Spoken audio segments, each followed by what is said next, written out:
So, Christopher, for Tasmanians listening into our conversation today, they've heard you say the Tasmanian model is worse than the even Victorian model. What sort of action can a Tasmanian listener today take so far as, letting their voice be known?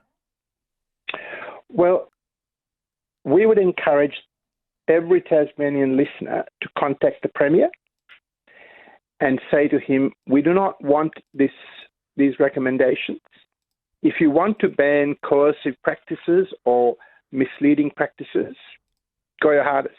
But don't come into the kitchen table. Don't stop our kids being properly cared for.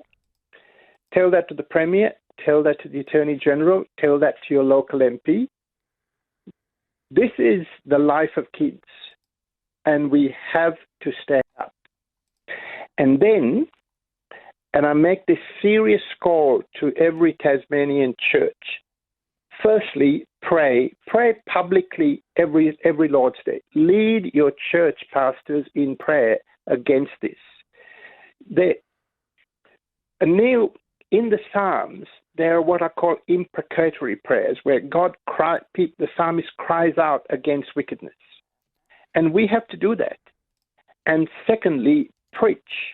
Preach the truth. This is the time for the pulpits of Tasmania to stand up and say, we must not do this.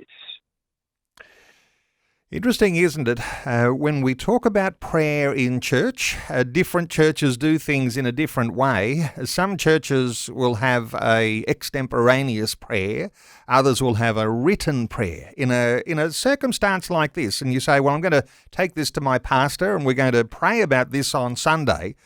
In front of the whole church. It wouldn't be an unwise thing, would it, Christopher, to write down a prayer that perhaps if the pastor prays it, well, the pastor, has responsibility for what is spoken from the platform or prayed in that church, but perhaps write down a prayer, get the wording right.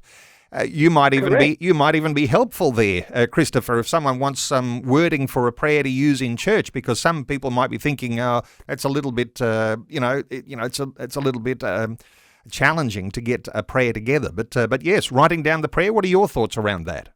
Sure. So if people want some specific words, they just have to send us an email to tasoffice@acl.org.au and we'll provide them. But the issue is that the state doesn't interfere with parents talking to their children.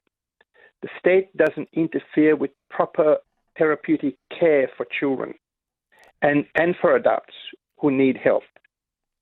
This is statism really going off the rails, where the state wants to take control.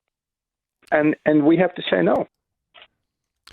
There might be something new here that you've broached that might well catch on in churches around the place everywhere, Christopher. The thought that you might write down a prayer and pray that in church. And there's so many issues, so hard to get your head around everything that's happening in your own state, let alone throughout the states and territories around the nation, that somehow or other, some guidance for the sort of prayer that might be prayed in churches that a pastor can sign off on. It doesn't matter who says that prayer, but to lead a congregation, that might be something for the future.